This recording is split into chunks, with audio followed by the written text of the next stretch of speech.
दोस्तों, मैं कमल धर्मसोत आपके लिए आज एक नया वीडियो लेकर हाज़िर हूँ। यह जो वीडियो है ये हमारे ग्वार समाज के एक महान समाज सुधारक गोविंद गुरु बंजारा उनके बारे में मैं आपके साथ यह वीडियो लेकर आया हूँ। और लीजिए इस वीडियो का आगाज़ करते हैं। मानगढ़ धाम राजस्थान में बांसवाड़ा जिले का एक पहाड़ी क्षेत्र है। यहाँ मध्य प्रदेश और गुजरात की सीमाएं लगती हैं। 17 नवंबर 1913 को ये पहाड़ी ऐसे अमर बलिदान की साक्षी बनी जो विश्व के इतिहास में अनुपम है। मानगढ़ धाम 17 नवंबर 1913 की उस घटना का साक्षी है जिसमें अंग्रेज़ों ने 1500 से अधिक आदिवासियों की जान ले ली थी, लेकिन इतिहास में इसका जिक्र तक नहीं है। क्या इस घटना की उपेक्षा इसलिए की गई क्योंकि इसमें शहीद हुए लोग आदिवासी थे? जलियांवाला बाग कांड को अंग्रेज़ों ने 13 अप्रैल 1919 को अंजाम दिया था। इसके करीब 6 साल पहले 17 नवंबर 1913 को राजस्थान गुजरात सीमा पर स्थित बांसवाड़ा जिले में अंग्रेजों ने करीब 1500 भील आदिवासियों को मौत के घाट उतार दिया। कुछ स्रोतों के अनुसार यह संख्या लगभग 4000 बताई जाती है। जलियांवाला बाग कांड को इतिहास ने कितनी मान्यता दी थी, इसकी स्टोरी भी मैं आज आपके साथ शेयर कर रहा हूँ। ब्रिटिश प्रधानमंत्री थेरेसा मे ने 10 अप्रैल 2019 को 13 अप्रैल 1919 में जलियांवाला बाग अमृतसर में हुए नरसंहार को ब्रिटिश भारतीय इतिहास पर एक शर्मनाक कलंक के रूप में वर्णित किया था। लेकिन पिछली बहस में संसद के क्रॉस सेक्शन द्वारा मांग की गई थी कि औपचारिक माफ़ी मांगी जाए, लेकिन यह मांग पूरी नहीं की गई। ब्रिटिश प्रधानमंत्री थेरेसा मे ने कहा कि 1919 के जलियांवाला बाग की त्रासदी ब्रिटिश भारतीय इतिहास पर एक शर्मनाक दाग है। जैसा कि महामहिम महारानी एलिजाबेथ द्वितीय ने 1997 में जलियांवाला बाग का दौरा करने से पहले कहा, यह भारत के साथ हमारे पिछले इतिहास का एक दुखद उदाहरण है। इसके जवाब में विपक्षी लेबर पार्टी के नेता जेरेमी कार्बन ने मांग की कि जो लोग नरसंहार में अपनी जान गंवा चुके हैं उनसे जो हुआ उसके लिए पूर्ण, स्पष्ट और अप्राप्य माफी मांगी जानी चाहिए। भारतीय मूल के लेबर सांसद प्रीत कौर गिल और वीरेंद्र शर्मा भी चाहते थे कि इंग्लैंड के प्रधानमंत्री सार्वजनिक रूप से माफी मांगे। जलियांवाला बाग कांड, जिसमें 1600 के करीब शांतिपूर्ण और निहत्थे पंजाबियों का नरसंहार किया गया था, 13 अप्रैल 1919 को हुआ था, जब कर्नल रेजिनाल्ड डायर की कमान में ब्रिटिश भारतीय सेना के सैनिकों ने पंजाबियों की भीड़ पर गोलियों की बारिश कर दी थी, जो जलियांवाला बाग अमृतसर पंजाब में रॉल्ट एक्ट का विरोध करने के लिए इकट्ठे हुए थे। 13 अप्रैल को बैसाखी नए साल का त्यौहार भी होता है। बैसाखी सिखों के नए साल को चिन्हित करती है और 1699 में गुरु गोविंद सिंह जी द्वारा खालसा पंथ के गठन की याद भी दिलाती है। यह पंजाबियों के लिए एक वसंत का त्यौहार है। जलियांवाला बाग 6 से 7 एकड़ का एक सार्वजनिक बाग है। डायर ने भीड़ को तितर बितर करने की चेतावनी दिए बिना मुख्य निकास मार्ग को अवरुद्ध कर दिया। डायर ने अपने सैनिकों की भीड़ वाले स्थानों की ओर शूटिंग शुरू करने का आदेश दिया। संघर्ष विराम का आदेश तभी दिया गया जब लगभग 1650 राउंड खर्च किए जाने के बाद गोला बारूद लगभग समाप्त हो गया था। घायलों को वहां से नहीं ले जाया जा सकता था जहां वे गिर गए थे, क्योंकि कर्फ्यू घोषित कर दिया गया था और कई लोग तो जख्मी हालत में रात भर वहां पड़े रहने के कारण ही मर गए। इस घटना ने रविंद्रनाथ टैगोर को इस हद तक झकझोर दिया था कि उन्होंने अपने नाइटहुड के किताब को वापस लौटाते हुए कहा कि ऐसे समूहक हत्यारे किसी को भी खिताब देने के लायक नहीं। रविंद्रनाथ टैगोर 1913 में साहित्य में नोबेल पुरस्कार प्राप्त करने वाले पहले एशियाई थे जिन्होंने गीतांजलि गीत संग्रह के लिए नोबेल पुरस्कार प्राप्त किया था। उन्हें 1915 में किंग जॉर्ज पंचम द्वारा नाइटहुड से सम्मानित किया गया था, लेकिन टैगोर ने 1919 में अमृतसर के जलियांवाला बाग हत्याकांड के बाद इसका त्याग कर दिया था, जिसमें 1500 से अधिक लोग मारे गए थे। नाइटहुड की उपाधि वापस करते हुए टैगोर जी ने भारत के तत्कालीन ब्रिटिश वायसराय लॉर्ड चेम्सफोर्ड को संबोधित एक पत्र में अपना रोष व्यक्त किया था।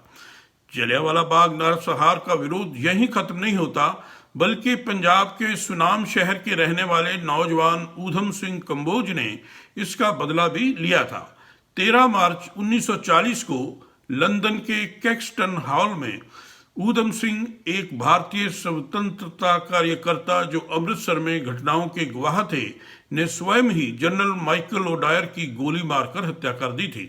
जलियांवाला बाग नरसंहार की मंजूरी जनरल डायर ने ही दी थी और माना जाता था कि वह ही इस नरसंहार का मुख्य योजनाकार था। ऊधम सिंह कंबोज ने अपने बयान में अदालत से कहा था कि जनरल डायर असली अपराधी था। वह मेरे लोगों की भावनाओं को कुचलना चाहता था, इसलिए मैंने उसे कुचल दिया है। पूरे 21 वर्षों से मैं प्रतिशोध मिटाने की कोशिश कर रहा था। मुझे खुशी है कि आज मैंने ये काम किया है। मैं मौत से नहीं डरता, मैं अपने देश के लिए मर रहा हूँ। मैंने अपने लोगों को ब्रिटिश शासन के तहत भारत में भूख से मरते देखा है। मैंने इसका विरोध किया है। ये मेरा कर्तव्य था। अपनी मातृभूमि की खातिर मृत्यु से बड़ा सम्मान क्या हो सकता है। महारानी एलिजाबेथ द्वितीय ने 13 अक्टूबर 1997 को भारत में एक राजकीय भोज में जलियांवाला बाग नरसंहार के बारे में कहा था कि यह कोई रहस्य नहीं है कि हमारे अतीत में कुछ कठिन प्रकरण हुए हैं। जलियांवाला बाग, जिसका मैं कल दौरा करूंगी, एक ही दुखद उदाहरण है, लेकिन इतिहास को फिर से नहीं लिखा जा सकता है। हालांकि बहुत बार हम कभी कभी इसकी इच्छा कर सकते हैं। इसमें दुख के साथ साथ खुशी के क्षण भी हैं। हमें दुख से सीखना चाहिए और खुशी का निर्माण करना चाहिए। 14 अक्टूबर 1997 को रानी ने जलियांवाला बाग का दौरा किया और 30 सेकंड का मौन धारण किया। अपनी यात्रा के दौरान उन्होंने केसरी रंग की पोशाक पहनी, जिसका सिखों के लिए धार्मिक महत्व है। स्मारक पर माल्यार्पण करने से पहले उन्होंने अपने जूते भी उतार दिए। जलियांवाला बाग कांड होने के बाद इतना कुछ घट गया। एक पंजाबी सूरबे ने इसके लिए जिम्मेदार जनरल डायर को मौत के घाट भी उतार दिया, परंतु आदिवासियों की इस शहादत को इतिहासकारों ने भी तवज्जो तक नहीं दी। 17 नवंबर 1913 को राजस्थान गुजरात सीमा पर स्थित बांसवाड़ा जिले में अंग्रेजों ने 1500 से अधिक आदिवासियों की जान ले ली थी, लेकिन इतिहास में इसका जिक्र तक नहीं है। राजस्थान के इतिहासकार गौरी शंकर हीराचंद ओझा ने तो इसे महज भीलों का उत्पाद की संज्ञा दी थी। भील और गोर, जिन्हें ग्वार भी कहा जाता है, समुदाय के लोगों की बहादुरी के कारण ही उन्हें रजवाड़ों और अंग्रेजों ने भी अपनी सेना में शामिल किया था। पूंजा भील, जिसे महाराणा प्रताप अपना दाहिना हाथ समझते थे, की छवि तो मेवाड़ के राजचिन्ह तक में दर्ज है। यह सारा क्षेत्र वनवासी बहुल है। मुख्यतः यहाँ महाराणा प्रताप के सेनानी अर्थात भील जनजाति के लोग रहते हैं। स्थानीय सामंत, रजवाड़े तथा अंग्रेज इनकी शिक्षा, सरलता तथा गरीबी का लाभ उठाकर इनका शोषण करते थे। इनमें फैली कुरीतियों तथा अंध परंपराओं को मिटाने के लिए गोविंद गुरु बंजारा के नेतृत्व में एक बड़ा सामाजिक एवं आध्यात्मिक आंदोलन हुआ। यह बात तब की है जब 1857 के सैन्य विद्रोह को 1 साल भी नहीं हुआ था। पूरा देश उथल पुथल के दौर से गुजर रहा था। ऐसे समय में गोविंद गुरु का जन्म 20 दिसंबर 1858 को डूंगरपुर जिले के बांसिया, जिसे बेड़िया भी कहा जाता है, गांव में गोवारिया जाति के बेछड़ गौर कमली देवी के यहाँ हुआ था। इस जाति को गौर, ग्वार या बंजारा नाम से भी जाना जाता है। गौर ग्वार वंश के कुर्रा मुणावत गोत्र में जन्म लेने वाले बालक गोविंद बाद में गुरु गोविंद गिरी बंजारा के नाम से प्रसिद्ध हुए। उन्होंने संतरामपुर रियासत में एक बंधुआ मजदूर के रूप में काम शुरू किया, लेकिन बाद में भील समुदाय के उत्थान के लिए काम करना शुरू कर दिया। यह उस समय के दौरान हुआ था जब 1899-1900 का महान अकाल पड़ा था। गोविंद गिरी ने कथित तौर पर अपनी पत्नी और बच्चे को अकाल में खो दिया था। आदिवासी सबसे ज्यादा प्रभावित हुए। देशी शासकों ने कोई सहायता नहीं की। अंग्रेजों द्वारा बनाए गए विभिन्न अन्यायपूर्ण नियमों ने चीजों को और भी बदतर बना दिया। आदिवासी बहुत कठिन हालात में से गुजर रहे थे। गोविंद गुरु ने अपने लोगों की दुर्दशा को देखकर उनके लिए काम करने का फैसला किया और 19वीं शताब्दी में भगत आंदोलन नामक एक आंदोलन शुरू किया। बचपन से उनकी रुचि शिक्षा के साथ अध्यात्म में थी। गोविंद गुरु ने अपना जीवन देश, धर्म और समाज की सेवा में समर्पित कर दिया। उन्होंने अपनी गतिविधियों का केंद्र वागड़ क्षेत्र को बनाया। गोविंद गुरु ने भीलों के बीच अपना आंदोलन 1890 के दशक में शुरू किया था। आंदोलन में धूनी लगाने को बहुत महत्व दिया गया था। अन्यायियों को धूनी के इर्द गिर्द बैठकर अपने समाज के सुधार के बारे में चिंतन करना होता था। चिंतन के साथ साथ सामाजिक चेतना एवं देशभक्ति के गीत गाए जाते थे। कुछ इतिहासकार धूनी को हवन के नाम से संबोधित करने की कोशिश करते हैं, लेकिन ये गलत है। धूनी भारत के मूल निवासियों की श्रद्धा प्रकट करने की एक विधि रही है। जैसे कि आजकल भी गौर ग्वार लोग अपने इष्ट को भोग लगवाने से पहले धूनी रमाते हैं। धूनी में प्रसाद और घी अर्पित करने के बाद प्रसाद बांटा जाता है। एक और विश्वास के अनुसार प्रकृति पूजा भगत विश्वास प्रणाली का केंद्रीय प्रतीक धूनी मानी जाती है, जो एक शक्ति है जो पृथ्वी की ऊर्जाओं का प्रतिनिधित्व करती है। गोविंद गुरु ने 1930 में संप सभा नामक संगठन बनाया। संप का अर्थ है मेल मिलाप और बुराइयों का त्याग करना। गोविंद गुरु के नेतृत्व में मेल मिलाप का यह कार्य आगे बढ़ा और मानगढ़ इसका केंद्र बन गया। इस केंद्र ने आदिवासी को अपनी संस्कृति के बारे में जागृत किया। गोविंद गुरु को अपने मानने वाले लोग प्रकृति पूजक लोग थे। इसके द्वारा उन्होंने शराब, मांस, चोरी, व्यभिचार आदि से दूर रहने, परिश्रम कर सादा जीवन जीने, प्रतिदिन स्नान करने, धूनी लगाने और कीर्तन करने, विद्यालय स्थापित कर बच्चों को पढ़ाने, अपने झगड़े पंचायत में सुलझाने, अन्याय ना सहने, अंग्रेजों के पिट्ठू जागीरदारों को लगान ना देने, बेगार ना करने तथा विदेशी वस्तुओं का बहिष्कार कर स्वदेशी का प्रयोग करने जैसे सूत्रों का गांव गांव में प्रचार किया। गोविंद गुरु ने अपने संदेश को लोगों तक पहुंचाने के लिए भील समुदाय की अपनी भाषा में साहित्य का सृजन भी किया। वे लोगों को गीत सुनाते थे। इस गीत में भूरेटिया शब्द अंग्रेज के लिए संबोधन किया गया है। इस गीत को इस तरह से गाया जाता था कि तालोद मारी थाली है, गोदरा में मारी कोड़ी है, भूरेटिया नहीं मानू रे नहीं मानू, अहमदाबाद मारो जाजिम है, कांकेरिया मारो तंबू है, भूरेटिया नहीं मानू रे नहीं मानू, धोलागढ़ मारो ढोल है, चित्तौड़ मारी सोरी है, आबू में मारो तोरण है, वेनेश्वर मारो मेरो है, भूरेटिया नहीं मानू रे नहीं मानू, दिल्ली में मारो कलम है, वेनेश्वर मारो चौपड़ो है, भूरेटिया नहीं मानू रे नहीं मानू, हरि नशर में गोरू गोविंद बोलिया, जाम्बू में जामलो जागे है, भूरेटिया नहीं मानू रे नहीं मानू। इन पंक्तियों में गोविंद गुरु अंग्रेजों से देश की जमीन का हिसाब मांग रहे हैं और बता रहे हैं कि सारा देश हमारा है, हम लड़कर अपनी माटी को अंग्रेजों से मुक्त करा लेंगे। गोविंद गुरु अंग्रेजों की नीतियों को खूब समझते थे। गोविंद गुरु अंग्रेजों को भूरिया या भूरेटिया कहते थे। वे इस बारे में लोगों को यह गीत गाकर बताते थे, दिल्ली रे दक्कन नु भूरिया आवे है महराज, बाड़े घुड़ीले भूरिया आवे है महराज, साई रे भूरिया आवे है महराज, डांटा रे टोपी नु भूरिया आवे है महराज, मगरे झंडो नेके आवे है महराज, नवो नवो कानून काढ़े है महराज, दुनिया के लिए आवे है महराज, जमीनू ले के लिए आवे है महराज, दुनिया नु राजते करे है महराज, दिल्ली ने वारू बासा बाजे है वाजे है महराज, धूरिया जातू रे थारे देश, भूरिया ते मारा देश नू राज है महराज।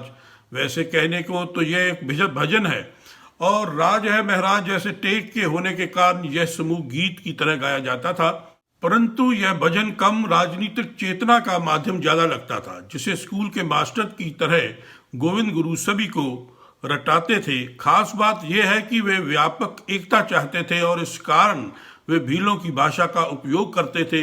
वे जानते थे कि भील समुदाय के सांस्कृतिक संदर्भ में यही भीलों की भाषा जन आंदोलन की भाषा बनेगी। कुछ ही समय में लाखों भील समुदाय के लोग उनके भक्त बन गए। प्रतिवर्ष मार्गशीर्ष पूर्णिमा को सभा का वार्षिक मेला होता है, जिसमें लोग धूनी लगाते हुए घी की आहुति देते थे। लोग हाथ में घी के बर्तन तथा कंधे पर अपने परंपरागत शस्त्र लेकर आते थे। मेले में सामाजिक तथा राजनीतिक समस्याओं की चर्चा भी होती थी। इससे वागड़ का यह वनवासी क्षेत्र धीरे धीरे ब्रिटिश सरकार तथा स्थानीय सामंतों के विरोध की आग में सुलगने लगा। 17 नवंबर 1913 मार्गशीर्ष पूर्णिमा को मानगढ़ की पहाड़ी पर वार्षिक मेला होने वाला था। इससे पूर्व गोविंद गुरु ने शासन को पत्र द्वारा अकाल से पीड़ित वनवासियों से खेती पर लिया जा रहा कर घटाने, धार्मिक परंपराओं का पालन करने देने तथा बेगार के नाम पर उन्हें परेशान न करने का आग्रह किया था। पर शासन ने उनकी मांगों पर ध्यान नहीं दिया। पहाड़ी को घेर कर मशीन गनें और तोपें लगा दी। कर्नल शेल्टन ने मेजर बेली और कैप्टन स्टेली की सहायता से चारों ओर से मानगढ़ को घेर लिया और शांतिपूर्ण भीलों को तितर बितर करने के लिए कहा गया। इसके बाद उन्होंने गोविंद गुरु को तुरंत मानगढ़ पहाड़ी छोड़ने का आदेश दिया। उस समय वहां लाखों भक्त आ चुके थे। गोविंद गुरु ने अपनी मांगे मानने की बात अंग्रेज अधिकारियों के सामने दोबारा रखी। यह मांग ठुकरा दी गई और पुलिस ने कर्नल शेल्टन के नेतृत्व में गोली वर्षा प्रारंभ कर दी। यह संख्या 4000 भी बताई जाती है और कुछ लोग इसको 1500 के आसपास बताते हैं, जो लोग इस गोलीबारी में मारे गए थे। गोविंद गुरु जी के पैर में गोली लगी थी और पुलिस ने गोविंद गुरु जी को गिरफ्तार कर लिया। अदालत ने पहले गोविंद गुरु को फांसी की सजा सुनाई और फिर आजीवन कारावास की सजा में बदल दिया। भीलों ने जगह जगह गोविंद गुरु को रिहा करने के लिए आंदोलन किया। दबाव में आकर अंग्रेज सरकार ने गोविंद गुरु को 1919 में जेल से मुक्त कर दिया। एक और कथा के अनुसार गोविंद गुरु की लोकप्रियता और अच्छे आचरण के कारण उन्हें 1919 में हैदराबाद जेल से रिहा कर दिया गया था। यह एक डेट 1919 रिहाई की एक बताई गई है, लेकिन एक और डेट 1923 भी कहीं कहीं लिखने में मिली है। तो ये उनमें से कौन सी सही डेट है उसके बारे में आने वाले समय में क्लियर हो जाएगा। तो कई रियासतों में प्रवेश करने पर उनका प्रतिबंध लगा दिया गया था। वो रियासतें वही थीं जहां पे गोविंद गुरु जी बहुत ज़्यादा लोकप्रिय थे। जेल से मुक्त होकर वे भील सेवा सदन झालोद के माध्यम से लोक सेवा के विभिन्न कार्य करते रहे और 30 अक्टूबर 1931 को लिंबड़ी के पास ग्राम कंबोई, जो कि गुजरात में है, वहां उनका देहांत हो गया। प्रतिवर्ष मार्गशीर्ष पूर्णिमा को वहां बनी उनकी समाधि पर आकर लाखों लोग उन्हें श्रद्धा सुमन अर्पित करते हैं। देसी सामंत अंग्रेजों को आदिवासियों के खिलाफ भड़काने का कोई मौका नहीं चूकते थे। तो जब तत्कालीन संतरामपुर राज्य के एक पुलिस स्टेशन पर गोविंद गुरु बंजारा के मुख्य साथी पुंजा धीरजी पारगी और उनके समर्थकों द्वारा हमला किया गया, तो उसमें एक इंस्पेक्टर गुल मोहम्मद मारा गया था। पड़ोसी रियासतों बांसवाड़ा, संतरामपुर, डूंगरपुर और कुशलगढ़ में गोविंद गुरु के अनुयायियों द्वारा की गई इस घटना के बारे में ब्रिटिश और स्थानीय शासकों को भड़काया गया कि आंदोलन को किसी भी हालत में समाप्त करने की आवश्यकता है। देशी राजे महाराजे सदियों से भीलों से बेकारी कराते आए थे। वे अब भी चाहते थे कि भील बेगारी करें, मगर भील अब जाग चुके थे। उन्होंने बेगारी करने से इनकार कर दिया। शराब नहीं पीने के गोविंद गुरु के आह्वान के कारण शराब कारोबारियों का धंधा ठप पड़ गया। इन ठेकों से अंग्रेजी हुकूमत को टैक्स के रूप में आमदनी होती थी, जो बंद हो गई। सूदखोरों के दिन भी लग चुके थे, क्योंकि लोगों ने उनसे सूद पर पैसा लेना बंद कर दिया। आदिवासियों में बढ़ती जागरूकता से देशी रजवाड़े प्रसन्न नहीं थे। उन्हें बहस आ रहा था कि जागृत आदिवासी कहीं उनकी रियासतों पर कब्जा न कर लें। दूसरी ओर सूदखोरों व लालची व्यापारियों ने भी रजवाड़ों पर दबाव बनाया। देशी रजवाड़ों के समर्थन में अंग्रेजी हुकूमत भी आदिवासियों के खिलाफ हो गई। गोविंद गुरु के नेतृत्व में बड़ी संख्या में आदिवासी मानगढ़ में जुटे हुए थे। वे अपने साथ राशन पानी भी लाए थे। उनके विरोधियों ने ये अफवाह फैला दी कि आदिवासी रियासतों पर कब्जा करने की तैयारी में जुटे हैं। उस समय गुजरात बम्बई राज्य के अधीन था। बम्बई राज्य का सेनाधिकारी अंग्रेजी सेना लेकर 10 नवंबर 1913 को पहाड़ी के पास पहुंचा। सशस्त्र भीलों ने बलपूर्वक आयुक्त सहित सेना को वापस भेज दिया। सेना पहाड़ी से थोड़ी दूर पर जाकर ठहर गई। 12 नवंबर 1913 को एक भील प्रतिनिधि पहाड़ी के नीचे उतरा और भीलों का मांग पत्र सेना के मुखिया को सौंपा, मगर बात बन नहीं पाई। समझौता न होने से डूंगरपुर और बांसवाड़ा के रजवाड़ों ने अहमदाबाद के कमिश्नर को सूचित किया कि अगर जल्द ही संप सभा के भीलों का दमन ना किया गया तो वे उनकी रियासत लूटकर अपनी रियासत खड़ी करें, जिससे अंग्रेजी सरकार की मुश्किलें बढ़ जाएंगी। अंग्रेज अधिकारी सतर्क हो गए। वे भीलवाड़ा की मांग से अवगत थे, इसलिए तुरंत कार्रवाई करते हुए उन्होंने मेवाड़ छावनी से सेना बुला ली। यह सेना मानगढ़ पहुंची और पहुंचते ही फायरिंग शुरू कर दी। एक के बाद एक कुल 1500 लाशें गिरी। 15 नवंबर 1913 तक मानगढ़ को खाली करने के लिए भीलों को एक अल्टीमेटम दिया गया था। उन्होंने इनकार कर दिया। भीलों ने देश में बनने वाली बंदूकों और तलवारों को इकट्ठा करते हुए मानगढ़ हिल को एक किले में बदल दिया। उन्होंने कहा कि गोविंद गुरु की आध्यात्मिक शक्तियों पर विश्वास करते हुए हम गोलियों को ततैया में बदल देंगे।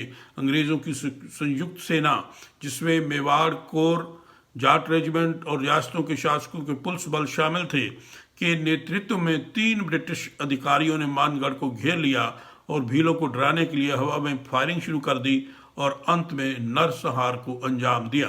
अभिलेखों का हवाला देते हुए हाल ही में गुजरात वन विभाग द्वारा प्रकाशित एक पुस्तक, जिसका शीर्षक है Govind Guru the main actor of the Mangarh revolution, में कहा गया है कि हमले में इस्तेमाल की जाने वाली मशीन गन और तोपों को गधों और खच्चरों पर लाद दिया गया और मानगढ़ हिल और पड़ोसी पहाड़ियों की चोटियों पर ले आया गया।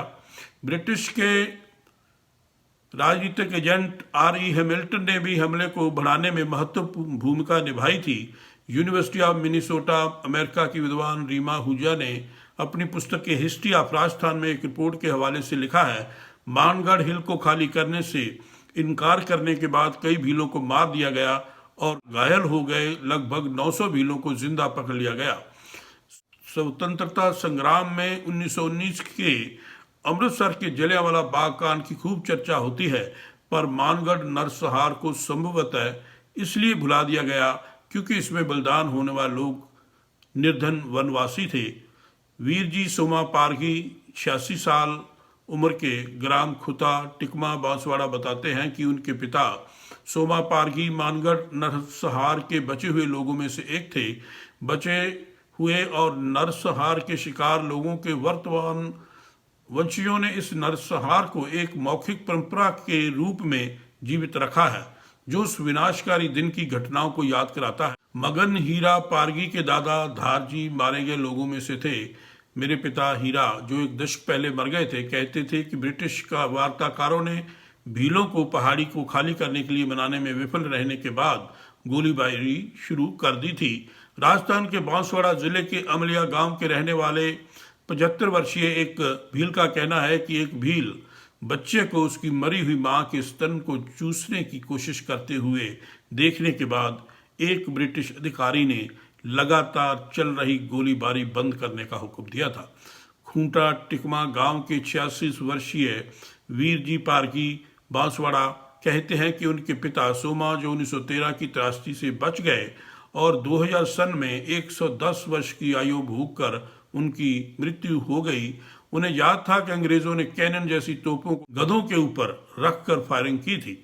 मगन हीरा पारगी उम्र 75 साल, ग्राम अमलिया बांसवाड़ा, कहते हैं कि उनके दादा धारजी मानगढ़ हत्याकांड में मारे गए थे। घर लौटने से पहले सोमा कुछ दिनों के लिए एक गुफा में छुपने में सफल रहे। वीर जी कहते हैं, उन्होंने कहा कि सैकड़ों लोग गोलियों से मर गए, कई भागने की कोशिश करते हुए पहाड़ी से नीचे गिर गए। 58 वर्षीय भानजी रंगजी गरासिया के दादा गाला काचरा भी ब्रिटिश बुलेट से गिर गए। मेरे पिता रंगजी केवल 11 वर्ष के थे जब यह हुआ। 1991 में अपनी मृत्यु से पहले वे अक्सर वर्णन करते थे कि उस दिन लगभग 1500 भीलों की मृत्यु हो गई थी। 69 वर्षीय जीरा ग्रासिया भी कहते हैं कि नरसंहार में अपने दादा वर सिंह ग्रासिया और अपनी चाची को वे खो बैठे थे। माथा भील कहते हैं हत्याओं ने ऐसा डर पैदा कर दिया था कि भीलों ने आज़ादी के बाद कई दशकों तक मानगढ़ में जाना बंद कर दिया था। गुजरात सरकार के जब नरेंद्र मोदी जी मुख्यमंत्री थे तो उन्होंने 31 जुलाई को बुलाए गए एक भील संगठनों का जो प्रोग्राम था उसमें ये बात कही थी कि 2013 में अंग्रेज़ों के खिलाफ आदिवासियों के स्वतंत्रता संग्राम के शताब्दी वर्ष का जश्न मनाया जाएगा। मुख्यमंत्री नरेंद्र मोदी ने गोविंद गुरु बंजारा जी के पोते मान सिंह कुर्रा उनको सम्मानित भी किया था, जबकि उन्होंने मानगढ़ हिल पर समाज सुधारक गोविंद गुरु बंजारा जी के नाम से एक वनस्पति उद्यान का उद्घाटन भी किया। 31 जुलाई के इस कार्यक्रम में 80,000 से अधिक भीलों ने भाग लिया था और दुखद मानगढ़ हत्याकांड पर गुजरात सरकार का आखिरकार ध्यान आ गया। गुजरात और राजस्थान की सरकारों ने गोविंद गुरु बंजारा के योगदान को स्वीकार किया। राजस्थान ने 2012 में बांसवाड़ा में गोविंद गुरु जनजाति विश्वविद्यालय की स्थापना की और गुजरात ने 2015 में गोधरा में श्री गोविंद गुरु विश्वविद्यालय की स्थापना की। आज भी 1500 आदिवासियों की शहादत मानगढ़ पहाड़ी के पत्थरों पर उत्कीर्ण है। भीलों ने जिस धुनी को जलाया था वह आज भी जल रही है। भारत सरकार को चाहिए कि इंग्लैंड की सरकार से कहें कि मानगढ़ हत्याकांड के लिए उसकी सरकार को सार्वजनिक रूप से माफ़ी मांगनी चाहिए। सरकार को न केवल मानगढ़ पर बल्कि औपनिवेशिक शासन के खिलाफ इसी तरह के आदिवासी विद्रोह के दमन के लिए किए गए नरसंहारों पर व्यापक अनुसंधान करने के लिए धनराशि को भी मंजूरी देनी चाहिए। आदिवासियों के नरसंहार के प्रति सौतेली मां जैसा व्यवहार नहीं होना चाहिए। धन्यवाद। मैं आपका कमल धर्मसोत, और अगर आपको हमारी ये पेशकश पसंद आई हो तो कृपया हमारा जो चैनल है उसको सब्सक्राइब भी करें और आगे अपने जो YouTube और WhatsApp या और जो भी माध्यम हैं उनके थ्रू इसको शेयर भी करें। हम आपके बहुत धन्यवादी होंगे और जब भी आप कोई वीडियो देखते हैं तो उसके बारे में जो भी आपकी राय है वो ज़रूर प्रकट किया करें। और आपका बहुत बहुत धन्यवाद। जय सेवालाल, जय अकबर।